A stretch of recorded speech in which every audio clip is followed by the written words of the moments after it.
The pipe wrench connected with a sickening crunch against bone and gristle. Felt it right up my arm. The air in the cramped storage unit thickened instantly, smelling of damp concrete, old metal, and the sudden, sharp tang of fear, his fear. The man, our target, went down in a heap, a guttural gasp escaping his lips like steam from a busted pipe. Good. Milo. The kid. Secure the damn kid. My voice echoed strangely off the corrugated steel walls, too loud in the sudden quiet after the impact. Milo, bless his jittery heart, fumbled with the girl. She was maybe 10, maybe 12, eyes wide as dinner plates, frozen stiff. Not crying, not screaming. Just frozen. Like a rabbit caught in headlights. He nearly dropped her, his hands slick with sweat under those stupid fingerless gloves he insisted on wearing. Always trying too hard, that one. Sometimes I wondered if he was more liability than asset. Get it together, Milo. The target groaned on the floor, a slick smear of red already blooming on the cracked cement beneath his head. Not out cold. Damn it. This wasn't supposed to be this messy. Are they ever clean, though? Really? Just another job gone sideways. The muffled sounds of the city outside, a distant siren, the rumble of a truck, seemed a universe away from this little box of violence. This ambush needed tightening up, fast. I stepped over a discarded tarp, the heavy wrench still gripped tight in my hand, knuckles white. The target started to stir, pushing himself up on one elbow, blood dribbling from his mouth. His eyes found mine, filled not with defiance, but with a primal terror that almost made me pause. Almost. Milo finally got a proper hold on the girl, his breath coming in ragged bursts. He looked at me, waiting for the next order, that ridiculous silver jacket catching the weak overhead light. Focus, Silas. The target's down, but far from dealt with. And the girl, she was the priority now, the key to containing this escalating chaos before it spilled out of control. We needed her quiet, out of sight. Immediately. Milo finally moved, dragging the captive girl towards the reinforced door tucked in the dimmest corner of the storage unit. It used to be some kind of manager's office, probably, before this whole complex went belly up. We'd modified it. He shoved her inside, none too gently, and slammed the heavy steel door shut. Then came the sounds that always set my teeth on edge, even after all this time. Thunk. The first deadbolt slid home, heavy and final. Thunk. The second. Thunk. The third. 3 solid chunks of metal designed to keep things in. Or out. Depends on the day, really. Who needs 3 deadbolts on an internal storage room door? People like us, I guess. People with things to hide. Or keep. I watched Milo lean his forehead against the cool steel for a second, his shoulders slumping slightly. He was rattled. Good. Complacency gets you killed in this line of work. But his fear was a distraction we didn't need. He turned back, avoiding my gaze, that stupid silver jacket seeming even more out of place now. Just as I was about to check on our primary asset, movement flickered at the edge of my vision. The target. He wasn't just stirring, he was launching himself towards the unit's main roller door, a desperate, scrambling surge fueled by pure adrenaline. Surprising strength for someone who'd just taken a pipe wrench to the skull. Idiot. Where did he think he was going? No time to think, only react. The wrench was still heavy in my hand. I didn't run, I pivoted, swinging the tool low in a flat arc. It connected solidly with his lower leg, just above the ankle. The crack echoed louder than the first blow, sharp and definitive. He screamed then, a high-pitched sound that was abruptly cut off as he collapsed again, his leg twisting beneath him at an angle that just looked wrong. Definitely broken. Badly. He lay there, clutching the shattered limb, whimpering now, the fight suddenly drained out of him. The escape attempt was over before it truly began. Pathetic, really. but necessary. Loose ends flap in the breeze, and breezes attract attention. I glanced back at the secure room door. Silence. The girl remained a captive, locked away behind 3 deadbolts. The immediate threat of escape from our target was neutralized, painfully so. He wasn't going anywhere now, not with that leg. The initial chaos of the ambush was settling, hardening into something else. Something colder. Now, with the scene finally secure, the real questions could begin. He was trapped, broken, and entirely at our mercy. And mercy wasn't exactly on the agenda tonight. The target proved it, trying to haul his broken body towards the corrugated steel roller door. Like that would help. He dragged his shattered leg behind him, leaving a glistening trail on the dirty concrete, fingers scrabbling uselessly at the base of the massive metal curtain. It was like watching a crippled insect trying to climb a glass wall. Pointless. Futile. Almost sad, if I gave a damn about sadness anymore. His breath hitched in ragged sobs, each movement sending jolts of agony through him. He collapsed again, maybe 5 feet from the door, his forehead pressed against the cool metal. Defeated. They always ended up defeated. I walked over slowly, letting the sound of my boots on the concrete punctuate the quiet whimpers. From an inner pocket of my jacket, I pulled out a small, heavy ring of keys. Old keys, mostly. Skeleton keys, heavy brass ones. Not for this place. They jingled softly as I let them dangle from my index finger, catching the faint light. His eyes snapped up, widening further as understanding, or the beginning of it, dawned. That look, the moment hope finally curdles and dies. Priceless. Please, he choked out, blood and saliva thick in his throat. Ah, God, please. I'm nobody. Just let me go. I won't say nothing, Dot. Before I could even savor the moment, Milo surged forward, pure rage radiating off him. Nobody. You piece of filth. You think we went through all this trouble for a nobody? He aimed a savage kick at the man's ribs. I caught Milo's arm mid-swing, my grip like steel. Easy, I said, my voice low but carrying an edge that made him freeze. Not yet, Milo. Control yourself. Killing him now ruins the whole point. Milo strained against my hold, his face contorted. But Silas, he's exactly what we need, I cut him off, shoving him back a step. Turning back to the whimpering man on the floor, I crouched down slightly. But maybe you do know something. Maybe you know who sent us. Hope flickered again in the target's eyes, desperate and grasping. Who are you? You work for the Iron Crows? Or the Canal Rats? Tell me. I can pay. Gideon's crew.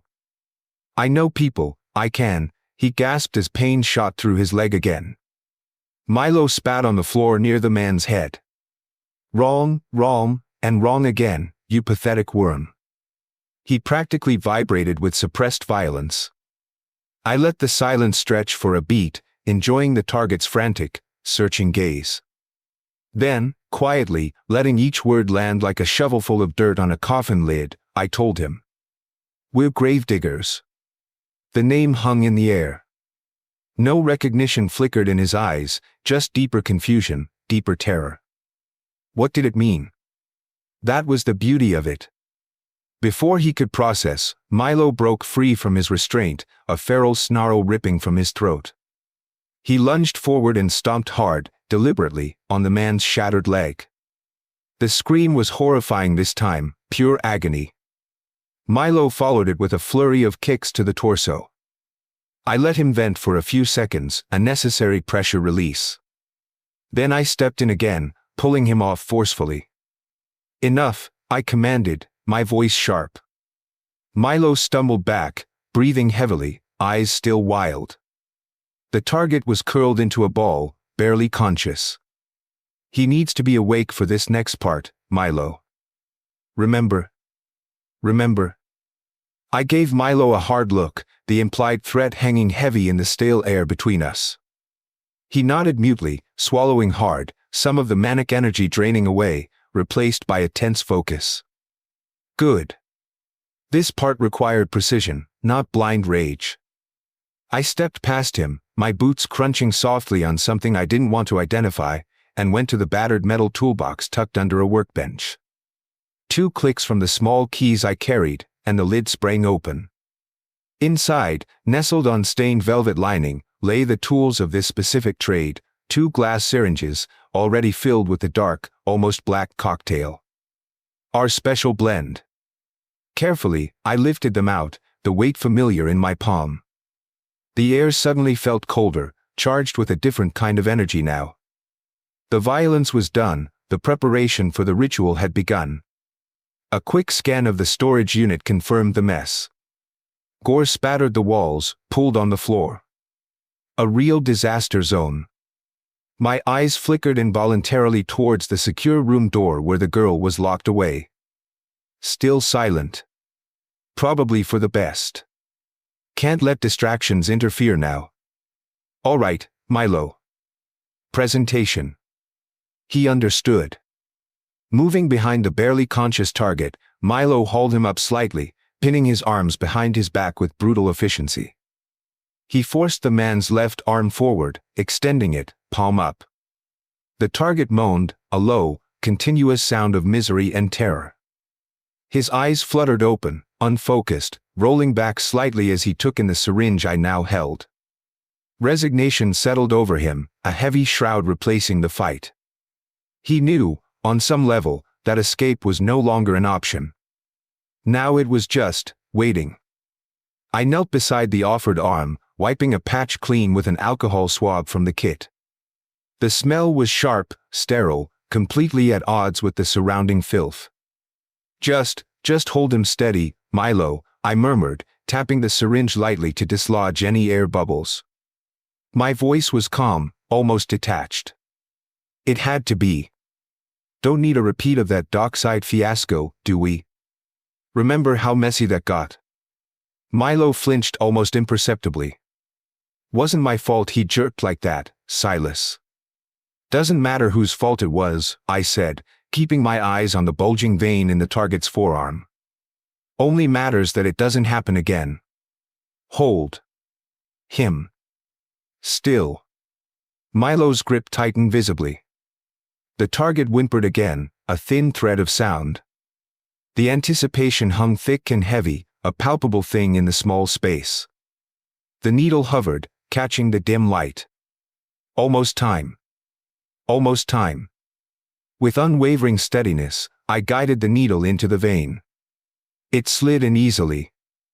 I depressed the plunger slowly, watching the dark cocktail disappear into the man's system. He didn't flinch, didn't react at all beyond a faint shudder that ran through his frame. His eyes were closed now, maybe already gone somewhere else. Good. Made things easier. Once the syringe was empty, I tossed it aside. Gripping the man's forearm just below the elbow with one hand, and his wrist with the other, I applied pressure.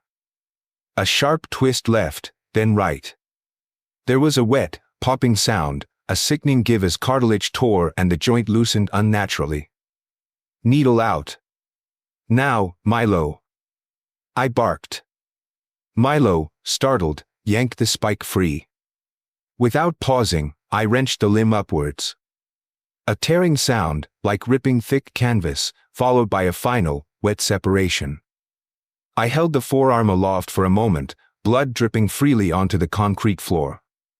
Steam rose faintly from the ragged end in the cool air. Efficient. Holding the severed arm firmly, I isolated the index finger. Pushing the others down, I bent it back sharply at the main knuckle until it snapped with a crack like a dry twig breaking. Bringing the bleeding digit to my mouth, I sucked hard. The taste hit me instantly, hot, coppery blood, thick and vital, overlaid with the acrid bitterness of the cocktail. Not pleasant, not exactly. But necessary. The warmth spread through me almost immediately, a dull thrumming behind my eyes, the first promise of the oblivion to come. The gravedigger's feast begins. Lowering the arm, I fumbled in my pocket for a latex glove, pulling it on quickly. I stretched the tight rubber over the spurting stump still attached to the target's shoulder, trying to staunch the worst of the flow. It wouldn't hold for long. Silas. Silas, hurry. He's fading fast. Milo's voice was high, panicked. Look at him. He's losing too much blood, man. If his heart stops before. Then get the other one. I snapped, tossing the second loaded syringe towards him. Your turn. And try not to be an idiot this time. Milo caught it clumsily, his hands shaking. He scrambled to the target's other side, grabbing the remaining arm. His attempt was far sloppier than mine. He jabbed the needle in, probably missed the vein the first time, cursed under his breath, then finally managed to depress the plunger. He didn't bother with the joint twist, he just pulled, brute force tearing the limb free with considerably more mess. He gagged, turning his head away as he fumbled with the finger, finally managing the break. While Milo was preoccupied with his grisly task and subsequent consumption, I moved to the head. No finesse needed here. Cupping the jaw and the back of the skull, I gave two sharp, opposing twists. A series of distinct cracks echoed in the small space as vertebrae separated. The head came away loosely in my hands. The torso beneath me gave a final, shuddering convulsion. A long, wet sigh escaped from the open neck cavity. The man's bladder and bowels let go simultaneously, the stench instantly fouling the already thick air. Done. The body lay still, a ruined collection of parts on the blood-soaked floor. I tossed the head towards a dark corner. Milo was just finishing, wiping his mouth, his eyes already starting to glaze over from the potent cocktail. He looked at the carnage, then at me, a weak, shaky grin spreading across his face. Well, he managed, his voice thick. That made a mess, huh? Yeah, a mess. Milo wasn't wrong, though his goofy, slack-jawed grin suggested the cocktail was already hitting him harder than it was me. For now. I felt it beginning, that slow tide of warmth creeping up from my stomach, unclenching muscles I hadn't even realized were tight. The sharp edges of the storage unit began to blur, the harsh glare of the single emergency bulb softening into a halo. Sounds muffled, Milo's breathing becoming a distant rhythm rather than an annoying rasp. Sweet relief. Or something like it. This warmth, this detachment, this is why we did it. Why we were gravediggers. Not vampires, not exactly. Vampires are too clean, too romanticized. We were bottom feeders. Junkies who'd stumbled onto a way to stretch the high, to make it more. We needed the cocktail, sure, the dark syrup that brought the oblivion. But the fresh blood, still hot with the fading spark of life. That was the catalyst. The amplifier. It didn't just make the high better, it made it possible in a way nothing else did. Kept us going when the street stuff wasn't enough, or wasn't available. Kept the shakes at bay. Filled the gnawing emptiness for a little while. Yeah, gravediggers. Kicking over the scraps of life, literally. A grim joke, but what wasn't? My head started to nod, a heavy weight on my neck. Gotta stay focused for a bit longer. The girl. Right. Locked away. Safe. For now. Kid. I mumbled, my tongue thick. Milo mumbled back from wherever he'd slumped near the wall, eyes closed. Secure room, S-locked, fine. He was already halfway gone. Useless. Fine. Music. Needed music. Something to ride this wave with. I stumbled over to the corner where my own battered footlocker sat amidst the general squalor. Inside, carefully packed, were my treasures. Not punk rock tonight. No, needed something deeper, something dirtier. Old blues 78s. Scratchy, worn, filled with ghosts and bad liquor and deals made at crossroads. Perfect. Got the portable player out, the hand crank one. Didn't trust batteries. Fumbled with the record, the heavy shellac cool against my warming skin. Dropped the needle clumsily. The hiss and crackle filled the small space before the first mournful guitar notes wailed out, sounding like they were coming from the bottom of a well. Yeah, this was it. The world narrowed down to the spinning black disc and the spreading warmth inside me. Lost track of time. Maybe minutes, maybe hours. Just the music, the slow drift. Got up to change the record, feeling unsteady. My foot caught on something yielding but solid, the target's severed arm, the one Milo had handled. I stumbled, lurching sideways, crashing against the footlocker. The record I was holding slipped from my grasp, hit the concrete floor with a sharp crack. Shellac doesn't bend. It shatters. Damn it. The anger flared, hot and sudden, cutting through the haze for a second. One of the rare ones too. Probably irreplaceable. Stupid. Clumsy. I kicked at the broken pieces, sending shards skittering across the floor. Then the smell hit me again, the blood, the piss, the shit, the unique metallic tang of the target's fear clinging to the air, and my stomach revolted. I doubled over, retching violently onto the floor, adding another layer to the Jackson Pollock painting from hell we'd created. Tried to swallow it back down, but it surged up again, hotter, fouler. Bile burned my throat. Disgust washed over me, cold and clammy beneath the artificial warmth of the cocktail. Look at this place. Look at me. Covered in everything. Slumped back against the cold metal wall, breathing hard. The blues moaned on, oblivious. Needed to clean this up. Couldn't leave it like this. Milo. Milo had his followers. His little pack of rats who'd do anything for a taste or a fix. Milo, I slurred, nudging his leg with my foot. He didn't stir. Milo. Wake up. Call your damn vermin. Need cleanup. He just groaned, rolling his head slightly, maybe hugging the limb he'd taken earlier. Completely gone. Useless. The thought of trying to find my own phone, trying to dial, impossible. The room was starting to spin gently. The floor looked inviting, actually. Yeah. Floor looked good. Let Milo's rats deal with it tomorrow. If they show. If we were still here. The darkness was pulling at the edges of my vision now, soft and insistent. Okay. Okay, just rest for a minute, just rest for a minute. That minute stretched into darkness, a thick, syrupy void that eventually gave way to a throbbing skull and the returning stench of copper and decay. I peeled my cheek off the gritty concrete, my mouth tasting like the bottom of an ashtray. How long was I out? An hour? Maybe longer. The dim emergency light still flickered overhead, casting long, distorted shadows across the carnage. Milo hadn't moved, still sprawled like a discarded marionette near the far wall. My gaze drifted towards the corner, towards my footlocker, my records. Something was off. I pushed myself up, joints protesting, head swimming slightly. The Blues 78s. They weren't scattered anymore, weren't smeared across the floor where I'd stumbled. They were stacked. Stacked neatly on top of the closed footlocker.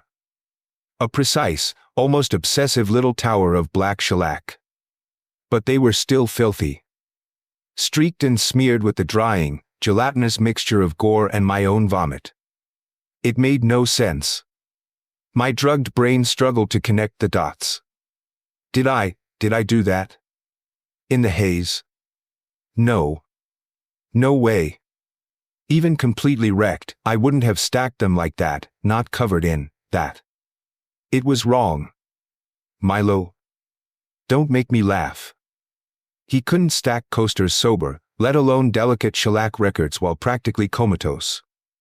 Then the cold realization washed over me, cutting through the last vestiges of the cocktail's warmth like ice water. There was only one other person who could have done it. The girl. My heart started a heavy, panicked thudding against my ribs. Scrambling, clumsy in my haste, I pushed myself fully upright. I had to check. Now. I moved as quietly as I could past Milo's inert form, down the narrow space towards the secure room door at the back of the unit. Each footstep seemed unnaturally loud. Reaching the heavy steel door, I put my hand flat against it. Cool metal. Steady. My eyes fixed on the 3 heavy deadbolts. They should be locked. Solidly locked.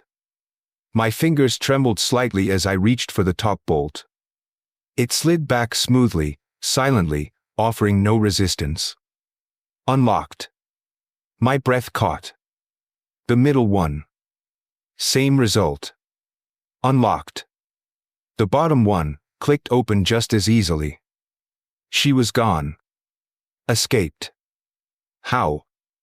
Those locks. And why? Why stack the records? Why risk staying long enough to do that? It was absurd. Insane. A puzzle piece that didn't fit anywhere. But there was no time for confusion now. Only cold, hard calculation. If Milo woke up and found this. No. Couldn't happen. Swiftly, silently, I slid each heavy bolt back into its socket. Thunk. Thunk. Thunk. The sound echoed with grim finality, sealing an empty room. Sealing my secret. I leaned my forehead against the door, the cool steel a small comfort. Okay. She got out. Fine. But Milo didn't need to know. Not yet. First, figure out how this changes things. Figure out what the hell that bizarre gesture with the records meant. Figure out what it meant. That was the immediate problem. Standing there, leaning against the cold steel of the secure room door, the heavy thunks of the deadbolt still echoing in my mind, I tried to push down the tremor in my hands. Why lock it?